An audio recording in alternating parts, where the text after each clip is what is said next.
Another way it's changing the way politics takes place is primaries are lasting longer because candidates can live. It used to be you got knocked out when you ran out of money. That's no longer the case. So what's so dramatic this cycle is that nearly every single presidential candidate has a personalized super PAC. We saw the beginnings of this in 2012 and the impact that had.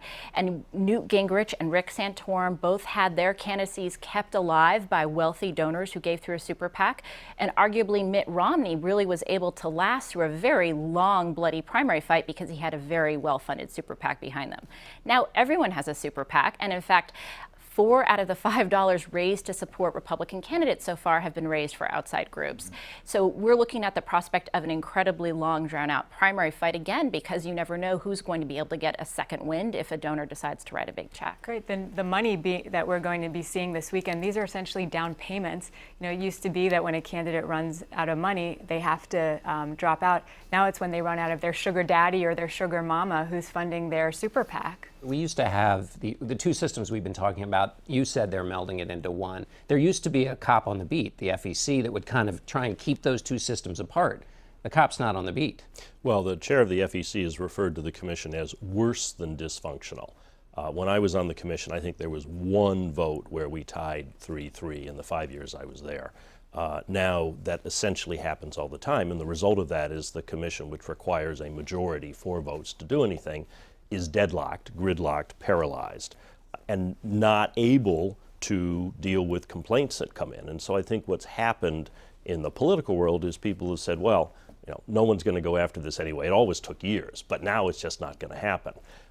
And so you've ended up in a situation which clearly the Supreme Court didn't intend. And Citizens United, when it said corporations could spend unlimited money and basically said this independent speech is a good thing, they said it's going to be fully disclosed, which it has not been. We have the dark money you pointed out, the secret money that goes in, and that it would be completely, wholly independent of parties and candidates. And it's not. These are groups that are visibly set up.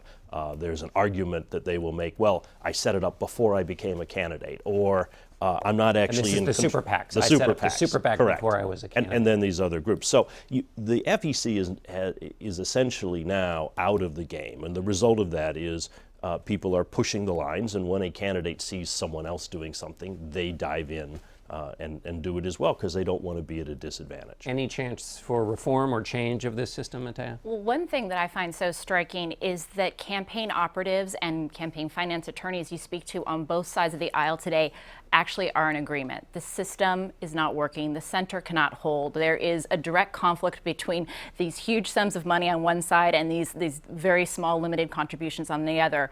So the question is what direction it goes in. And if you talk to advocates for stricter campaign finance rules, such as Mr. Potter, a lot of people are saying, well, this is going to lead to such a big scandal that there will be another sort of reform movement. Watergate led to the creation of the Federal Election Commission. We saw the Clinton soft money scandals led to the McCain-Feingold Act. I do think it's possible, however, that we could see a push to big money coming back to candidates and parties.